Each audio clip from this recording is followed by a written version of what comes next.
Bienvenidos y bienvenidos a este su podcast Viajando en el Tiempo. El día de hoy les traigo unos temas súper interesantes y algunos invitados especiales que nos van a estar hablando de ciertos acontecimientos a lo largo de la línea del tiempo y cómo relacionamos esto con todo lo que ha ocurrido en América Latina, de alguna u otra forma. Así que vamos a iniciar y yo quiero compartirles un poco sobre el tema de la iglesia en la formación de Europa. Pequeña, de esta manera les voy a enseñar algunas imágenes y les voy a platicar sobre la iglesia durante sus primeros siglos de existencia. Este se centró sus actividades principalmente en las ciudades del mundo antiguo. Los obispos llegaron a ser personajes muy importantes en sus respectivas sedes, de hecho, tan importantes como lo fue el reino romano germánico para la formación de Europa. El papado lo fue. El prestigio del papado fue acrecentando en el occidente a medida que se hacía más remota la presencia del imperial, reducida casi que al ámbito oriental. Seguidamente, lo que fue en el siglo III, se da lo que es un movimiento espiritual que inicia en el desierto de Egipto. Les explico un poco. Se trata del monacato. Hombres que estaban ambiciosos de llevar una vida totalmente consagrada a la unión con Dios. Lo que hacían era retirarse al desierto, 30 años, donde se entregaban a la oración y a la purificación de las pasiones.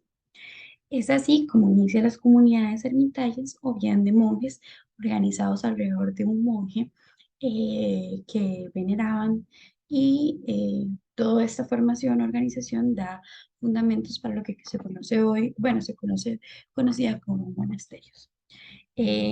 Esto permitió de alguna u otra forma que la religión se extendiera alrededor de Europa. Y vamos a conocer bien por qué la religión tiene un papel tan importante y cómo influyó después en América Latina. Bien sabemos que la religión católica pues tuvo un papel increíblemente fundamental en lo que fue la vida colonial. Eh, Todavía se pueden encontrar algunas obras arquitectónicas y de arte religioso en lo que son pequeñas comunidades o hasta grandes ciudades de América Latina, ¿verdad? Eh, No vamos a exagerar al decir que para los indígenas del Nuevo Mundo la religión fue impuesta por los conquistadores que venían de Europa. Esto le resultó a la vez una entrada en la cultura europea y un mecanismo para de conquista y dominación sobre estos pueblos eh, originarios de América Latina. Bien, ahora vamos a hablar un poco más sobre lo que fue la conquista y la colonización, que mi compañera les estará hablando un poquito. Nos vamos a mover un poco más en el tiempo y les va a explicar más o menos qué fue lo que ocurrió y cómo esto afectó en América Latina. Le abrimos espacio a uno de los temas más importantes y cruciales de la historia, la colonización y la conquista de América. Para entender toda esta situación y cómo llegaron al Nuevo Mundo, hay que mencionar el hecho de que las coronas europeas tenían la necesidad de abrirse a nuevos caminos en busca de riquezas, para poder solventar gastos de sus monarquías y su expansión demográfica. Su desesperación por buscar rutas marítimas dio inicio a una de las grandes exploraciones geográficas llevadas a cabo en el siglo XV. La razón de la desesperación es que la caída del Imperio Romano, los turcos otomanos tomaron zona de estas rutas, entonces estaban buscando una nueva forma y ruta de comercializar con las Indias. Cristóbal Colón, en este caso, a toda forma, intentó convencer a las monarquías europeas que él sería el quien resolvería sus problemas y los llevaría a la gloria encontrando una ruta a Asia, hacia el oeste y llevarlos a la gloria con esto. Esto nació de una idea errónea sobre su concepción del tamaño de la Tierra. Varios rechazaron su propuesta. Sin embargo, la reina Isabel de Castilla aceptó esta propuesta, realmente convencida, y se dan las firmas de las capitulaciones de Santa Fe. Luego a todo esto solo pidió varios barcos, la Pinta, la Niña y la Santa María. Así es como prendió ruta el 12 de octubre y en 1492 llegó a América. La conquista de América no fue una tarea fácil para los españoles, sin embargo fue llevado a una manera muy veloz, ya que ellos tenían ciertos factores que les posibilitaban su entrada en estas tierras. Algunos que podemos mencionar son las armas, cañones, animales adiestrados, que bien, esto les daba una cierta superioridad, estos también eran soldados y tenían mucha ambición. Durante este periodo se firmaron ciertos tratados como el de Tordesillas y las bulas alejandrinas. También es importante resaltar que las luchas internas entre los imperios incas y aztecas generaron posibles aliados para los españoles. También porque los veían como deidades y se aprovecharon de esto para hacer lo que quisieran con estas personas. Desde las Antillas se organizaron estas expediciones al continente americano y su interés se lo centralizó en el Imperio Azteca y el Imperio Inca. Algunas de estas conquistas, como la de México, fue llevada a cabo por Hernán Cortés en 1519, el cual se adentró en México y apresó al emperador azteca Montezuma. Por otro lado, la conquista de Perú fue llevada a cabo por Francisco Pizarro en 1531. Se apoderaron de Cusco y aprovecharon las guerras civiles y fundaron la nueva capital de Lima. Durante todo este proceso se perdió la esencia de estos pueblos originarios, ya que estos les implementaron religión, cultura, costumbres que ellos no tenían. Y claro, el que pensaba lo contrario o estuviera en contra estaría en problemas. Además de que los esclavizaron y sobreexplotaron sus recursos. Además, también incrementaron nuevos grupos étnicos como la aparición de blancos, mestizos, mulatos y negros, también como los criollos. Bueno, excelente. Hablamos un poco de conquista y la colonización. Estamos muy agradecidos con la compañera por permitirnos viajar en la línea del tiempo y conocer un poquito más sobre este tema y sus consecuencias. Ahora bien, seguimos un poco más en el tiempo y nos vamos a trasladar a lo que fue la descolonización y la Revolución Cubana. La compañera Su nos estará hablando un poquito de este tema. Muchas gracias por estar acá. Vamos a ver. Les voy a comentar de la descolonización, la Revolución Cubana. En ese momento, Cuba estaba viviendo una dictadura con Fulgencio Batista, que entró en el poder a través de un golpe de Estado. Obviamente, el pueblo no estaba contento con sus abusos, con la corrupción y principalmente con el intervencionalismo de Estados Unidos.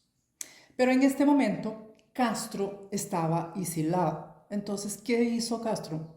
Volvió a Cuba con el apoyo de un grupo, ¿no?, de rebeldes, y él fue adentrando hasta llegar a La Habana. Él llegó a La Habana triunfante en 1958 y todo cambió, ¿no? La estructura política cambió. Batista salió huyendo a Santo Domingo y la estructura quedó Manuel Urrutia como presidente, Castro como primer ministro, ¿no? Y en su momento, un año después aproximadamente, Urrutia sugirió que hubiese nuevas elecciones, que hubiesen unas elecciones. Y Castro dijo, no, aquí elecciones, nada de nada. Entonces, ¿qué hicieron? Sustituyeron a Urrutia por Osvaldo Dorticós, ¿no? Entonces, en este momento, Castro sigue siendo el primer ministro, sustituyeron el presidente por no estar de acuerdo con unas elecciones y entonces las cosas fueron caminando y en 1960, otro año después, Fidel Castro de una vez rompe relaciones con Estados Unidos, ¿no? Y esta declaración, ¿no?, se llama la Declaración de La Habana, reafirmando la soberanía frente al imperialismo estadounidense. Obviamente, Estados Unidos no queda para nada contento con esta actitud y entonces en el gobierno de Kennedy, junto a otros exiliados que estaban en Estados Unidos, tratan de derrocar, ¿no?, de quitar a Castro del poder, pero no logran. Esta acción también quedó conocida como el desembarco de la Bahía de Cochinos, ¿ok? Pero no sucedió nada. Ahora ustedes pueden imaginar cómo quedó. Bueno, muchísimas gracias a la compañera Su que nos estuvo conversando un poco más sobre la historia de América Latina. Bueno, ya que entramos un poco más en materia, nuestro compañero y querido experto en la materia, Kaylor, nos va a estar hablando un poco más sobre otros temas que han afectado a América Latina y cuáles son sus consecuencias, hablando también un poco más de la economía y demás. Vamos a ver. Durante la Guerra Fría se dieron diferentes etapas, bueno, y se dio una etapa en la economía dentro de Centroamérica, en América Latina. Esto en 1935 y 1950 que se dio una nueva etapa de crecimiento económico. ¿Y qué quiere decir? Lo siguiente, el modelo de crecimiento hacia adentro lo que quiere es que todas las empresas, las industrias, todas las empresas nacionales crezcan y con eso llevar a que se creen dentro de la nación o de los países los productos que son necesarios para el consumo humano y no depender de otros países y de las importaciones. Este modelo se sustentó del proteccionismo. Esto porque lo que se quería hacer era que los productos manufacturados de importación se quitaran, por decirlo así, se disminuyeran y ayudar a los productos nacionales. Lo que se quiso hacer es ponerle más impuestos a los productos de importación y darle mayor calidad o más virtudes a los productos nacionales. Vamos a dar diferentes acontecimientos que sucedieron en la economía y en la industria después cuando se dio el agotamiento del modelo de crecimiento.